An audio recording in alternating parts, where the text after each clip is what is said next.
So as we're waiting to begin, we're sending out a link, and the link is to see which generation you really belong in the spirit of today's conversation, and we'll get started in a moment. And I see that somebody has The enabled quiz was closed right. captioning. What's that? The quiz was right. Should I run under the table? So yeah, I guess for those that have, is anybody still working on the quiz right now? That was fun. Thank you. So as we're waiting, we're doing a generational quiz, and you should see that in chat.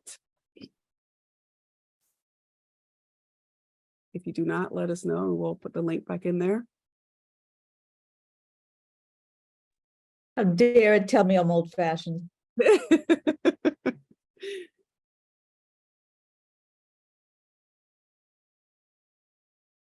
So we'll go ahead and get started. So for those that have completed the quiz, what did you think? Did you think that it pegged you right, or do you feel like you were born in the wrong time, or do you feel like, what are your reflections from the quiz? What did you think? What did you find? For me, it was off by a generation. Which way? Up. Before your time, or after my time. I'm on the cusp of Boomer and Gen, whatever the next one was. oh Gen. wow, okay, excellent. It sort of got me in the next one up as opposed to the one I'm technically in. So, Okay, so I guess okay, it was kind of right. okay. And Ellen, you said it pegged you dead on. Anybody else want to share your thoughts or reflections? I would be interested to know what generation built the quiz. Okay. I am a solid Gen Xer in real life, but it put me as Gen Z because I'm a tech integration specialist. So I know technology and things like that. So it thinks that I'm Gen Z. Nice. Okay, interesting. So you have traits of Gen Z, so very trendy. Anybody I else have? ate a veggie burger and not a fry. So I guess that's, I don't know, makes me old. Anybody else want to share the quiz? And I guess Dada, if you could put the quiz in the chat. Yeah, as a Gen Zer, it told me that I'm a millennial. It seems like somebody that's like way older than Gen Z was trying to talk like a Gen Z person. Ah, okay. Okay, great. Well, I just thought that would be an interesting starter to kind of learn about ourselves and kind of why we're here today. And let me go ahead and put my presentation back up. This is really, I'm hoping this is going to be a two-way conversation. Let me move my screens around just a little bit so I can see you in the screen at the same time. Okay.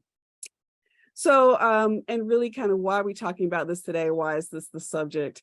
And really it is that just the perspective that our life experiences shape who we are.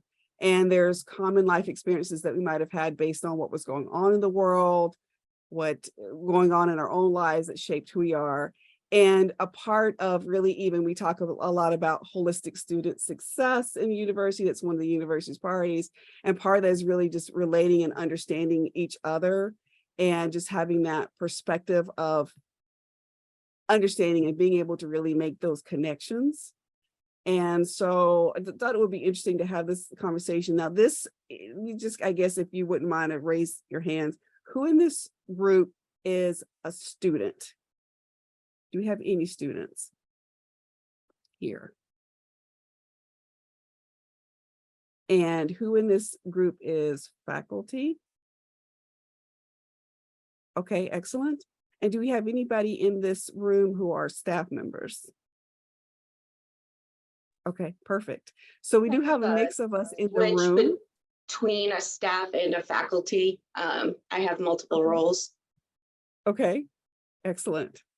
So I think it's great. It's going to give it, and I'm hoping that we'll just have a really good conversation. It's really just not meant to lecture you or anything like that, but just for us to process what's going on in the world while we're talking about this today and kind of how it might reflect on what we think and how we approach things. And so let me show you just this video to help us get started. I believe I have sound on. So I'm going to show this video to you just to kind of kick off the conversation. Trouble for Gen Z in the workplace. Employers are reporting that this generation is the most difficult to work with. You want to know what's funny? Come here. It's not that the new generation is more difficult to work with. It's that the older generation is more difficult to work for, right? Because in the article, it further explains that the newer generation is more difficult to work with, right? Because apparently they're easily offended. Get so close right now. I promise you it's the older generation that is more offended than anybody else. If you don't believe me, go to your boss and ask for a raise and watch how offended everybody gets, right? Or put in your 2-week notice and watch how personal your boss takes that, right? Another reason was apparently the new generation is untrustworthy. I promise you, during your job interview, when your boss says, we're like a family, and then you have to take a day off because it's a personal issue, watch them make you feel so guilty for doing so, right? And lastly, they said that the newer generation apparently are lazy. It's not that they're lazy. They're not getting paid enough to do more than what they're already hired to do. That's not called being lazy. That's called taking a stance and having standards. Okay, so what were your thoughts or reflections on that video?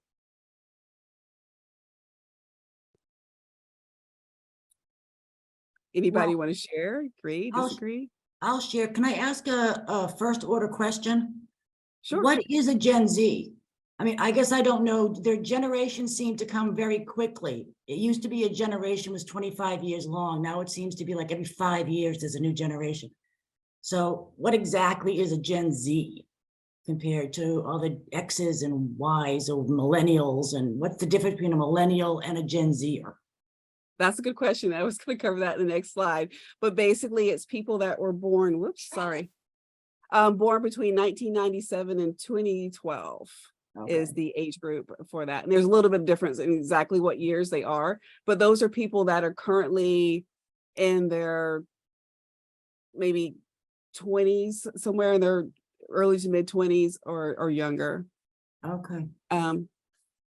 And we'll talk more about that in a moment, Tabitha. And I'm sorry, I don't know the science that they use to figure out when there's a generational shift. I didn't delve into that. So I that's a very, very good question. I think it, just to add on to Ursula's point, is it also kind of changes a lot when they're brand new. Like millennial has a more defined time period Right, now that's the point. than, in the year 2000. But and it also differs on who you ask a little bit, like that quiz we did. Usually I've seen Gen X kind of end closer to 80, 81. And then, there's that elder millennial, air quotes, for us in the 80s. But I think, that's a really great point that the video made and I'm really excited and encouraged by folks who are, fighting for that work-life balance and understanding their value. And I definitely wish I kind of had that attitude early in my career, to really understand what I was worth and, seeing kind of all those gaps. I'm hoping this is an area where we can learn from the younger groups. That's a very good point. There's you like a lot of things he said, you feel like you made some strong points and you can relate to it. Does anybody have thoughts on that? Did you agree with what he said? Do you disagree? Were you taken aback by some of the statements? What were your reflections?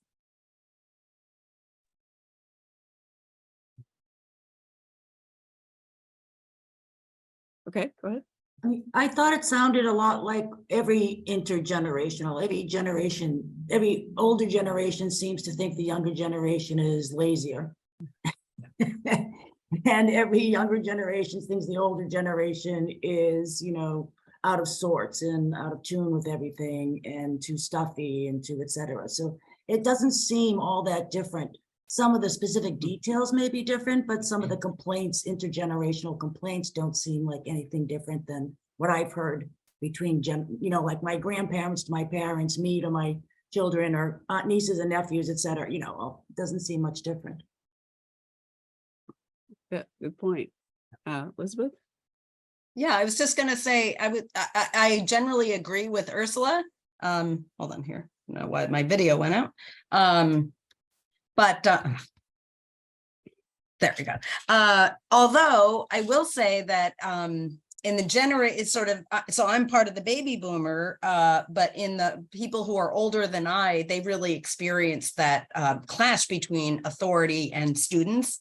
Of course, that's the late 60s with all the student uprisings and unrest and a real rebalancing of power in some ways between professors and students.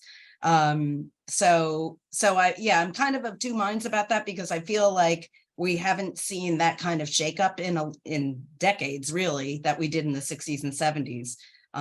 But at the same time, I totally agree with Ursula. There always seems to be this disconnect between the generations. I like to think that in academia and in teaching, we are more sensitive to the younger generation because we're around young people and we like to be around young people. But anyway, I'll be curious to hear what the implications of all of this for, teaching and the classroom and student engagement. And so, yeah. Excellent. Okay. All right. Perfect. Let me share my screen again and we'll continue.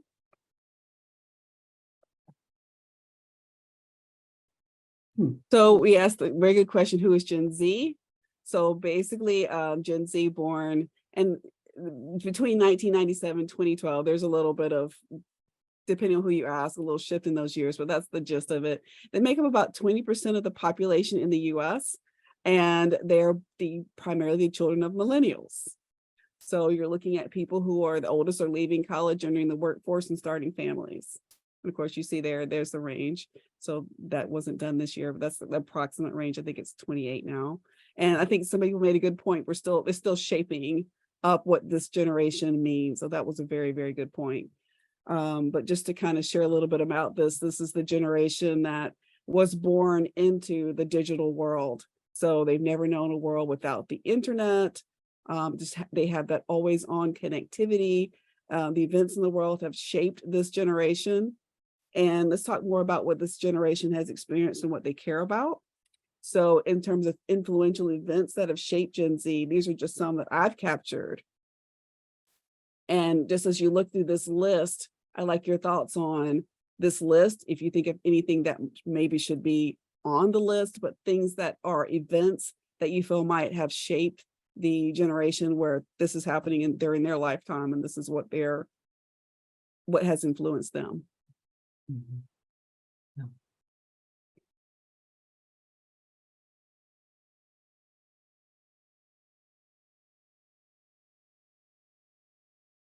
The pandemic.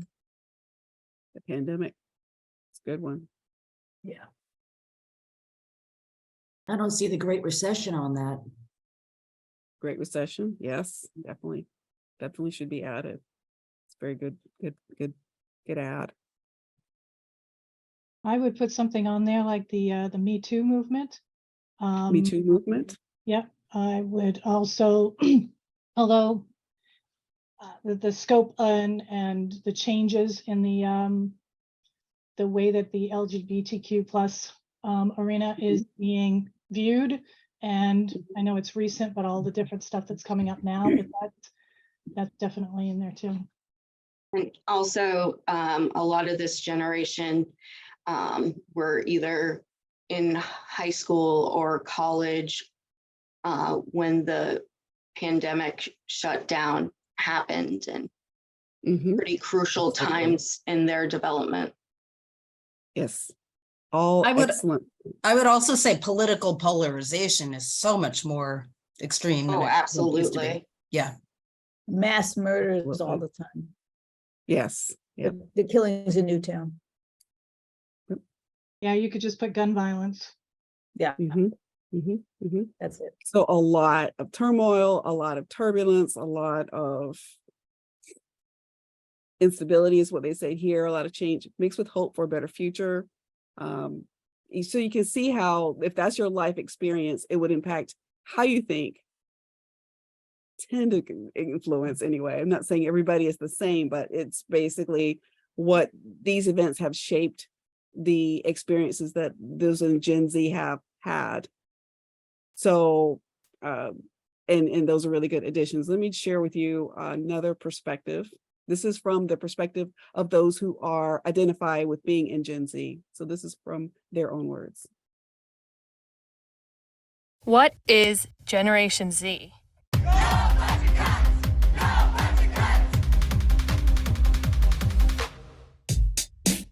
Generation Z is very diverse and different from other generations.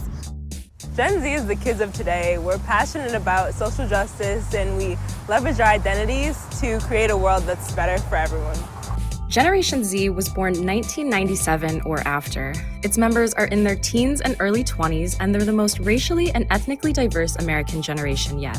They're also on track to be the most educated generation. And to give you a sense of their place in time, most of the people in Gen Z have never known life without a smartphone.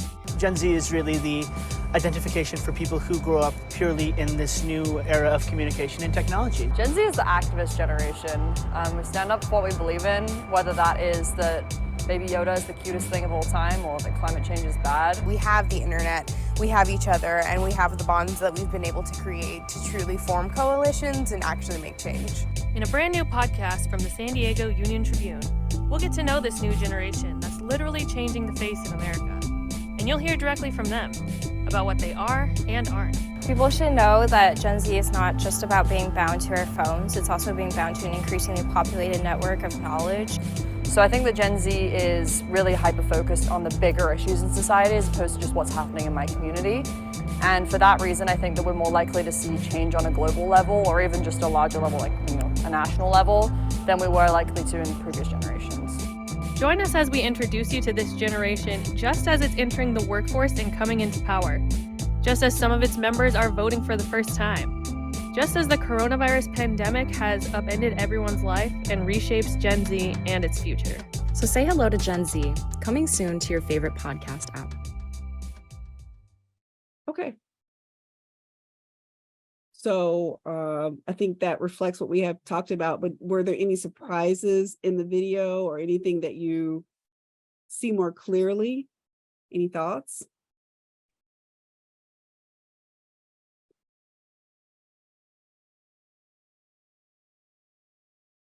So kind of what you expected then, it sounds like. So let's talk about why we're talking. Well, let's hear a little bit more about this. So there are a lot of statistics on this, and I wanted to point these out because I think they're all interesting in their own way. But I'd like for you to take a look at just whatever you'd like to see, whatever random square, and just kind of consider, let me know what you think is the most interesting or the most unexpected or useful fact.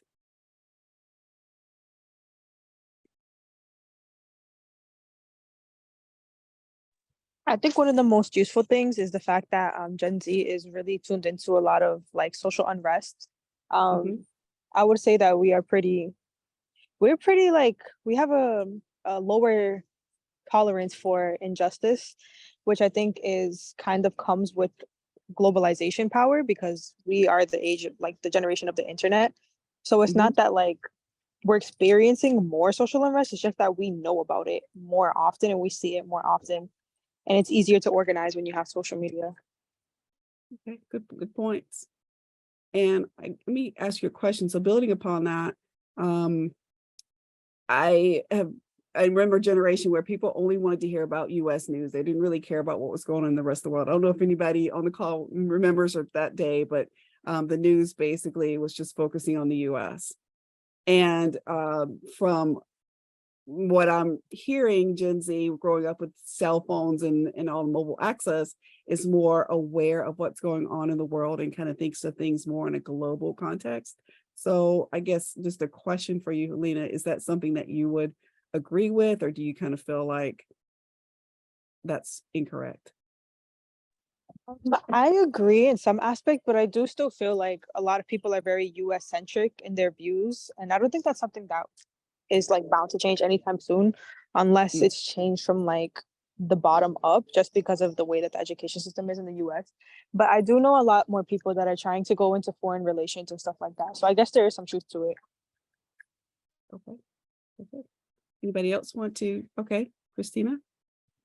I think one of the things to to kind of jump off of that comment is that yes, they have access to global information, but one, I think as mentioned, our education system doesn't do well with opening that up for our kids or explaining it or giving them tools to work with it well.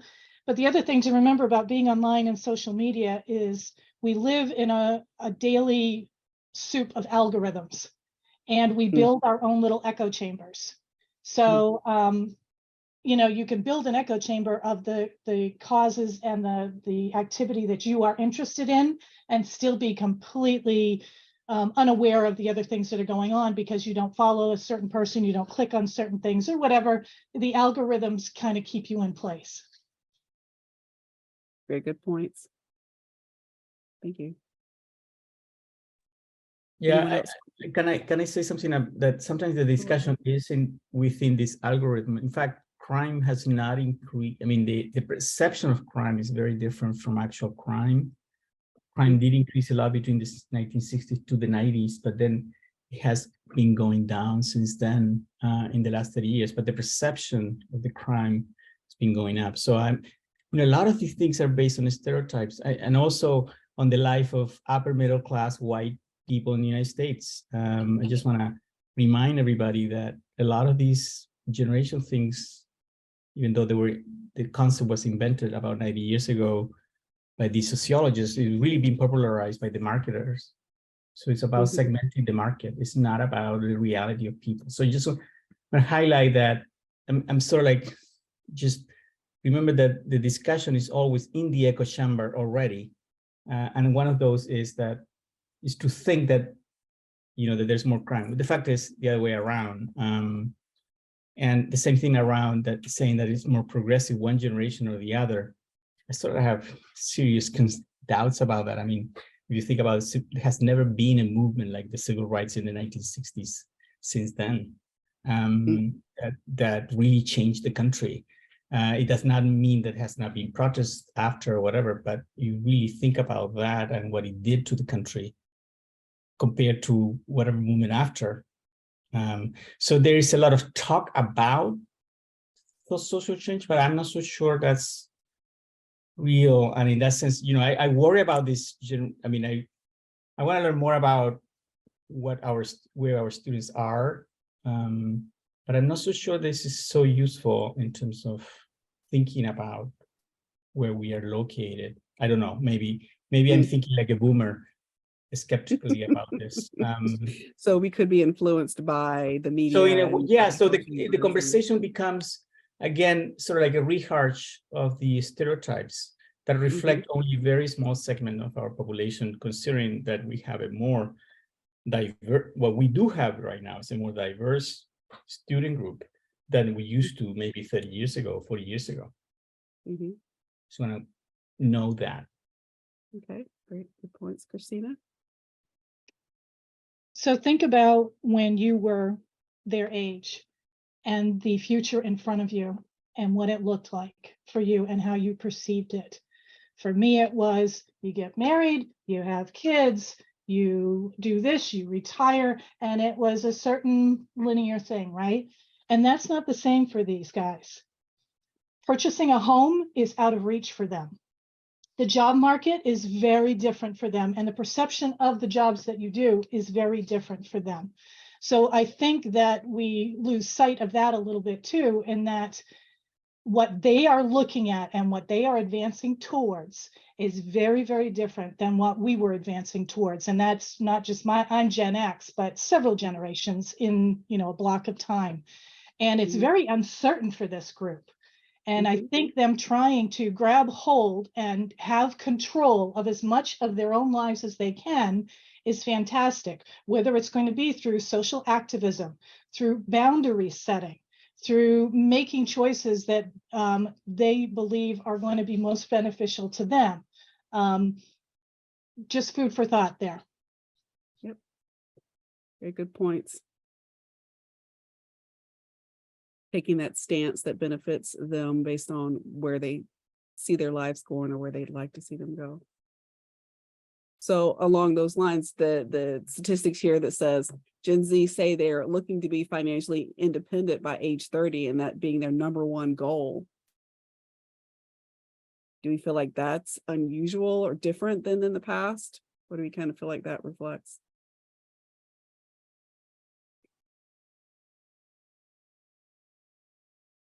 I mean, I suppose that the timeline might be pushed forward like 5 years or so, you know, as opposed to being out and married with children. I mean, my parents were married with several children by the time they were 30. So, I mean, it certainly is the economics of things, pushes things out in time in order to be financially independent. But a lot of 30-year-olds aren't financially independent. Right. So if you think about what we're seeing and what employers are seeing, I think this might even tie into not feeling financially secure. It ties into really coming on the job, and as soon as they come in, they're wanting a pay raise. So that's something that we've seen, and we'll show a video that kind of touches upon that. Leaving the job if they don't get to where they want to get to, when they want to get there, they're gone. So talking to a lot of HR representatives from different companies, it's a challenge, all the turnover that they're seeing within jobs, much faster rate than even with the millennials. The other is just the level of education and also the diversity, so that we're on track for this to be the most diverse population. So you see the statistic that 22% of Gen Zs have at least one immigrant parent. That is another trend that we see coming. And happening and coming, increasing. And the other thing that the employers struggle with is that they prefer hybrid work or remote work arrangements. And, you know, that happened as a result of COVID, right? In a lot of cases, but this is something that a lot of companies are still struggling with, because that's an expectation that people have. And so they struggle to recruit potential people. So I want to talk about what is happening in the job front and then shift it to the school environment. Yes, Ursula. My question relates to the topic that's coming up, so I'll hold it. Oh, okay, sure. So I'm going to just show this one. This is the other perspective. So we saw the gentleman talking about his position on 2 weeks notice and different things like this. This is the challenge to that. So this is the different perspective, a little bit of a different perspective. You are in a very difficult and uncomfortable position, because I think leadership is more difficult now than it has ever been, because you're dealing with human anxiety, you're dealing with human uncertainty, you're dealing with human ambition and human egos, and again, especially young people who think they know what they want and don't, who have certainty and are very outspoken and do not mind going around their boss's boss to come to you. You know, so you're going to be dealing with a 19-year-old saying, "Why am I not given this?" And you're like, "I don't need, where do you work?" You know, they have no fear of doing that. They also have no fear of quitting. And so we've seen this pattern where, remember, they're as a young generation, they're actually less equipped to deal with stress than previous generations. And so anxiety is high. And they're very confrontation avoidant. So, for example, we've seen this where they feel like they deserve a raise and they don't know how to ask for a raise. And so instead of asking for a raise, they'll just quit. And then sometimes with an email that says, "You don't value me, you don't pay me enough." You're like, we just had to ask. The answer, we love you, you know? So they're not afraid of quitting, but they are afraid of asking for things. Or if they do ask for things, it sometimes comes across very aggressive or accidentally black and white. Like, I've been here 8 months and I would like a 50% raise. And I'm not exaggerating. I mean, and the problem is that they're ill-equipped. What they're doing is they're putting you in a yes or no position. So even if you say, "Here's the plan to get you that over the course of the next 8 months," they take it as a no, because I asked for something black and white.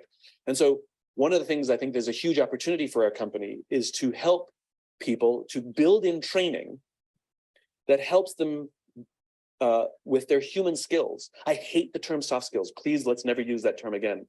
You know, we talk about hard skills and soft skills. Those things are opposite. Hard and soft are opposites. They're hard skills, the skills you need to do your job, and human skills, the skills you need to be a Oh, sorry. better human being. And we want you to excel at both. And we're going to train you to do both. And some of the human skills that are underappreciated and undertrained in this day and age are how to have difficult conversations, how to have an effective confrontation, how to give and receive feedback. And I think we have to train those things so that if we equip them with the skills, instead of saying, I've been here for 8 months, I want a raise, to say, I've been here for 8 months, I really love it here. My goal is to stay here. I have financial ambitions. Can you help me get on a path to get to this number? Now we can have a conversation because it's now a continuum rather than a black and white question. But the point is I don't fault them. They lack the skills. And so I think there's a huge opportunity for an organization like yours to teach these young people coping mechanisms, stress relief, the biggest one being how to ask for help. That is the single biggest thing that is lacking at every generation, which is, I am struggling, can you help me? Whether it's personal or professional, that is absolutely lacking. And so we do unhealthy things to help compensate, social media and other things. So what were your thoughts there? He's sharing a different perspective and a perspective that a lot of employers will probably have. Any thoughts on just that perspective of someone working with somebody in a different generation of Gen Z? Yes. I mean, I think we saw obviously the two sides of the coin between the earlier, Gen Zer talking about the workplace and then sort of the more corporate kind of guy talking about the workplace. And I think it's part of the clash of change that happens because workplaces are changing and the workplace is sort of pushing back against it. But I think it's healthy that this generation is more inclined to push, whereas maybe, I certainly in the workplace over my lifetime at UMass and other places, felt like I had very little power to push for much of anything. And I dealt with probably more of a gender kind of things, a woman in a workplace of sort of the previous generation, sort of the, and so, but I actually appreciate younger generation students as they try to sort of negotiate and push for what they think is in their best interest. But I do agree with the side that they don't then sort of look at the other side. There's an expectation of getting what they want, and not any kind of a balancing act that I see back, especially sort of in translating this to the school environment.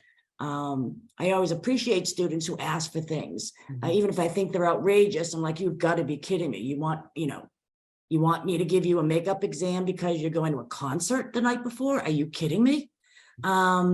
But I give them credit for asking, but then they don't give me credit for, sorry, you can't do that.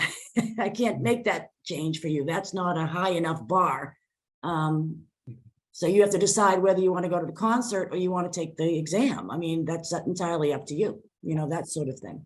But I do appreciate that they push for things that they want much more than I ever would have done in the past.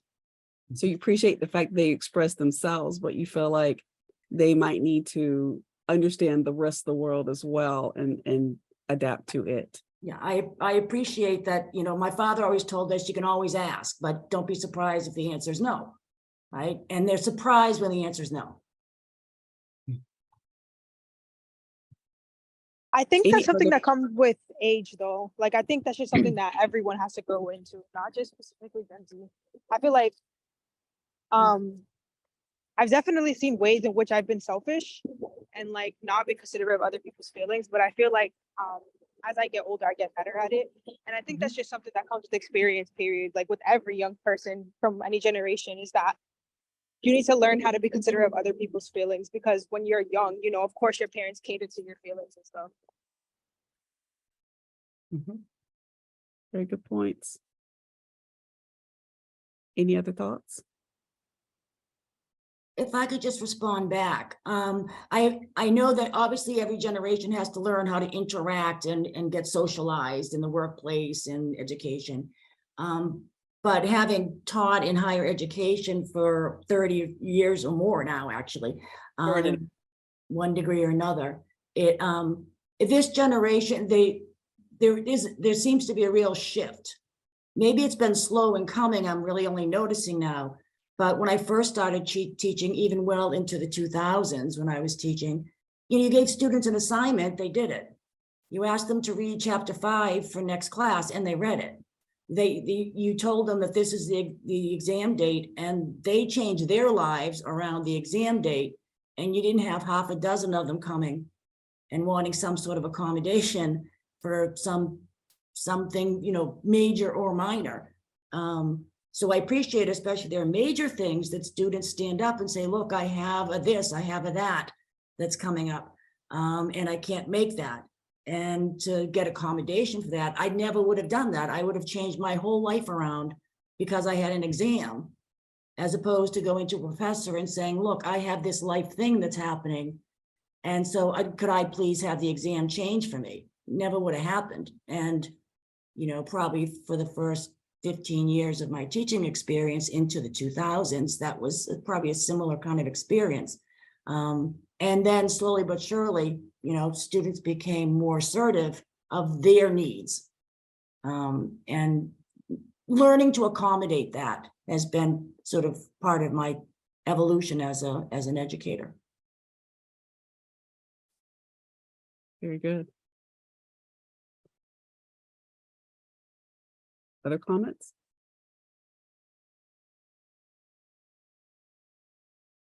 Okay. So being able to accommodate that as an educator is a good point. Any thoughts on accommodating that in the workplace? What would you expect the workplace to do?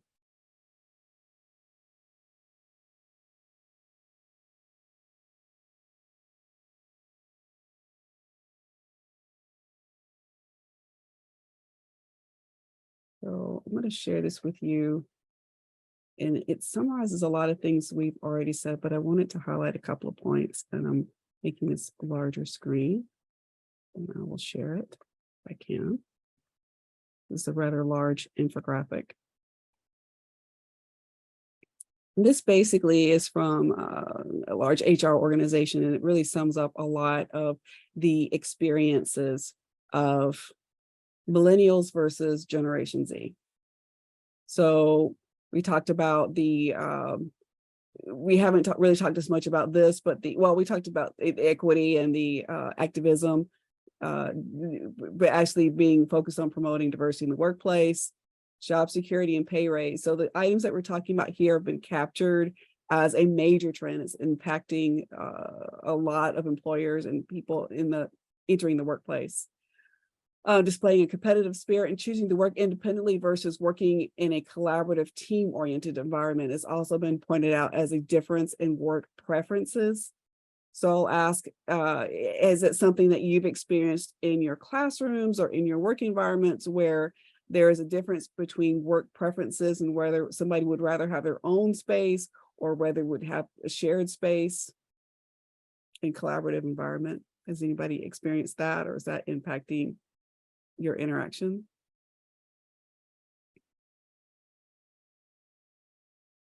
Okay, well, that was interesting. There's been a lot of focus on collaboration, and even you see that a lot in the software, like Teams, for example, was really leaning heavily into collaboration. So it seems like that is shifting. We talked about digital natives. Another interesting factoid, it's been often repeated, is a preference for face-to-face discussions for Gen Z. And I wondered if you have experienced a preference for that rather than say digital communications. Have you experienced that? My experience is the absolute opposite. I mean, if what you're saying is Gen Zs would rather talk to you face to face than text you or Zoom you or something like that, then they'd much rather my experience is much rather do it digitally. Trying to get students to come to your office these days is painstaking. Yeah, my experience is also Ursula's. I'm surprised by that. Okay, interesting. Okay. Hmm. And then the other one here about exploring options other than formal education, I did want to highlight to you also as we're in an educational environment, and we'll talk a little bit more about that in a moment. And also just to highlight the view of Gen Z as they're much better at multitasking and value entrepreneurial mindset. So it also points to a couple of things that we've talked about in terms of wanting to make more money. Multitasking is not something we've talked about, but it's just something to take into consideration that growing up with electronics, doing multiple things electronically simultaneously may be something that you might observe in your students in the classroom. But I just wanted to highlight that to you because it really summarizes a lot of the trends that we're seeing in different places in different ways. So in reviewing how workplaces can address these generational shifts, one suggested strategy was something called cross-mentorship. So I just wanted to introduce you to this concept and find out what you think about it. So it's that traditionally mentoring is somebody with more experience advising somebody who is less experienced. And cross-mentorship basically says, we value everybody's experience and we're going to have a cross-mentorship where you have mentoring up, down, and sideways throughout an organization. Any thoughts there on that approach? Would you see that working? 100% yes.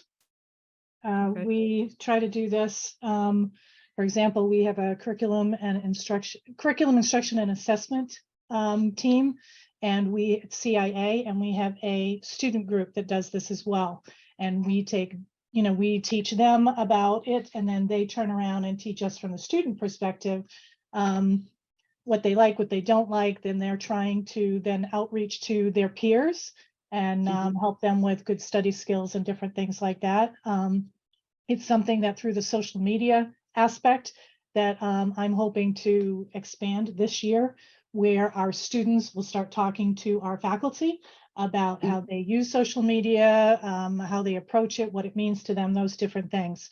So anytime, for me anyway, that I can get the students talking and teaching up, it's a good thing. Excellent. Great examples. Anybody else have any thoughts on that? You see opportunities or any thoughts on where that might not work? Any opinions or perspectives there? This is Ursula again. I'm not sure. I just don't see how this translates to the classroom. Right. I mean, this is great for the workplace, but I've always been emphatic that I'm not training workers. I'm educating students. And so what training happens in their corporate life or their work life after they leave here is somebody else does that, trains them for their workplace. I don't. So that's a very good point. That's very good point. I guess two observations I'll make, if you don't mind, just from my own experience. There can be a perspective in some classrooms where there is still I'm the instructor, I know best mindset. And that might not be as compatible with Gen Z. The other thing I will also add is in the workplace, they are not interested in any kind of training or professional development in my observation. There may be exceptions to that, and maybe my experience is not everywhere, but they're expecting them to come in with a full skill set, expecting them to come in knowing how to negotiate in that work environment. It's full steam ahead. There is no 30, 60, 90. It's you hit the ground running and they're expecting you to contribute. If you merge that mindset with, I'm not happy here, I'm going to leave in less than a year, you start having this conflict in the workplace that really doesn't have a way to resolve itself well. So I would just say that the workplaces, they say, well, we can give training on our products and services, but we're not going to be able to train people on how to do these skills. And so they're looking towards, can you bring them in? Can I hire in new students, new hires with the skill set? So I don't know where it's supposed to fall, but it's falling between the cracks. So it's just that brings us to another conversation about the corporatization of higher education, that it's our job to train workers, which again, maybe because I'm from the previous generation, I will refuse to accept that until the day they make me leave. Very good. Christina? So if I look at this and cross mentorship for facilitating skills and knowledge sharing. So if we look at it through that lens, right? And then we take a look at, for instance, John Hattie and effect sizes and his evidence-based teaching strategies. One of the top ones you're going to find there is reciprocal teaching. So those students in your classroom, so if you're talking about doing it in the classroom environment, if you're doing reciprocal teaching as a strategy there, or if you are doing some sort of discussion-based, whether Socratic circles or Harkness or something like that, that's also a place where you start to bring in that peer-to-peer knowledge sharing, or that they can also teach you as the instructor too. So I think that there are ways to bring that into a classroom that's not necessarily focused on that corporate skill set per se, but life skill set, because a lot of those skills translate across the board. That's going to be, if I'm standing in front of a cashier and I need to have a discussion, is the same as if I'm standing there with the boss, and some of those skills translate. Very good. Thank you. Very good. Valid perspective. Okay, so now let's go to the education world. This is very short. Different ways of learning. 75% of Generation Z say there are other ways of getting a good education other than the traditional route of going to college, according to Sparks and Honey research. And Generation Z has the beauty of hindsight on their side to see how things panned out for their counterparts. Many millennials now have large student debts and have been left questioning whether it was worth it, with 44% of recent college grads employed in jobs that do not require a degree. Number 9, tolerance. Millennials tend to be more tolerant than Generation Z. So definitely wanted to bring that point up. Yes, Christina.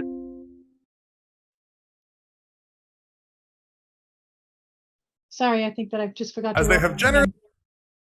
My bad. Go ahead, Christina. Sorry, I was. Oh, no, I think that I had forgotten to lower the. Okay. My bad. Okay.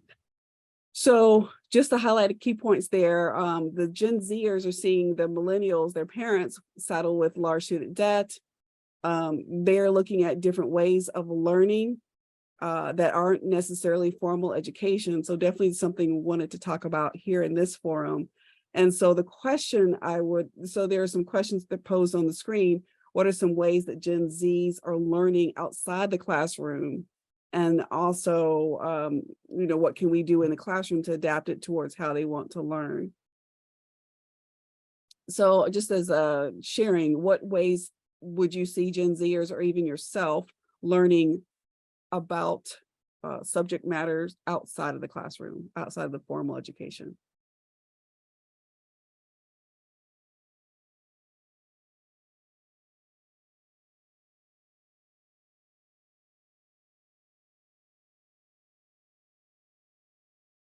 So I'm just going to throw out there. So an example might be YouTube, very popular way of learning about the world.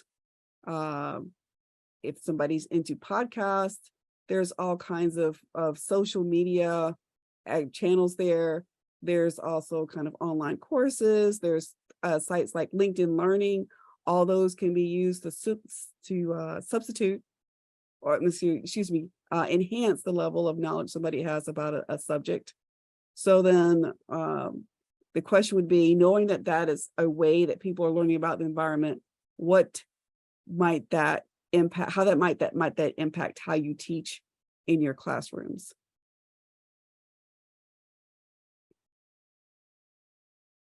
Yes, Elizabeth? Well, I was just going to say, I mean, this is just an observation that I think it's great that students can very easily pursue their curiosities because there's so much more information readily available and in different modalities. What I find in terms of the classroom is students are much less interested in reading academic stuff, or at least readings readings that I would in the past consider to be very reasonable, not long, strike students today. And I think it's partly because of COVID and remote education, and the adjustments that we rightly made. But I just find students' concentration for academic writings, for scholarly theories, for explanations, is less. There's less interest or concentration for that kind of thing. And I don't know if, turning to podcasts and social media and YouTube and all of that has sort of helped to decrease attention spans. Because frankly, this reading scholarly stuff can be pretty dry.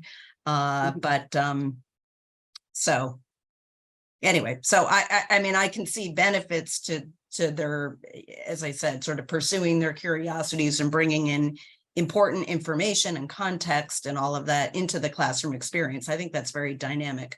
But I also think there's some costs, just in terms of, dealing with scholarly material, theoretical material, conceptual material, et cetera. Very good points. So they can take in the information, but interacting with it on a more academic level or something that's lengthier or more involved might be a challenge for them. I think so, yes. That's good points. Ursula? Yeah, I agree with much of what Elizabeth said, in the sense that it seems to me that, over time, attention spans have just gotten shorter and shorter. There just isn't the ability to be able to focus on something for a long period of time. You mentioned multitasking, and Gen Zs are so much better at I think they think they're better at it. I mean, everything I've read said multitasking is actually not good. You actually aren't achieving anything. None of the things is actually being done particularly well when you're multitasking. That it's still, what is this thing called now? Focus time. They come up with all this new language, and to just say that you have to sit down and concentrate and focus on one thing at a time. That is the way to really get something done from beginning to end. And I understand that multitasking can be useful, but again, I think the attention span is just really problematic I find from a learning environment. Yes. So I guess it's no surprise that micro learning is becoming even more popular, more predominant, even more favored, where you get those short bites of learning and you're taking in more focused on being able to use that information than taking in a lot of information. So just as sharing, that is something that's trending in the education world to coincide with this. Micro-credentialing is also gaining popularity. That enables people to demonstrate competency faster. So there is an awful lot of change, a lot of possibilities there, but really just wanting to get every little last bit. You see here, technology is shifting everything. So just in closing, I do want to mention, so these are micro-credentialing best practices. I'm just going to skip down to the end as we're running out of time. Okay, wait. I want to share this with you. I think this would be... You got to prepare them. You use your fork to hold your taco shell. When I tell you the internet has taught me more valuable information than college ever did, come here, when I literally have a degree. And I don't remember almost anything of what my college courses taught me, but I do remember this taco trick because I tried it. I was at the house, I set the taco shell up on the fork, and everybody looked at me as if I was a rocket scientist. They were listening to every single word I was saying. One of my family members has a PhD, and he was like, how did you figure that out? You get what I'm saying? Like, true genius can be found anywhere at this point. So I just thought I would share that. Just what's valued as being important. So to help some suggestions, if you're looking for ways to maybe adapt technology to your classes or try different things, I am hosting a course on strategies for learner engagement that you might be interested in. This is really tied towards associating those evidence-based learning practices with actual technologies that are UMass Boston, with a mindset of how do you get through to people fast enough so that they can connect the dots, so they can really get the lesson. So if that is something that's of interest to you, I did want to mention that to you. And I see that we're right at time. Thank you, everybody, for joining. I hope that you did get something, something useful away from today's conversation, and hopefully it will make you think of things more or a little bit differently. Thank you. Thank you. Thank you. Thanks.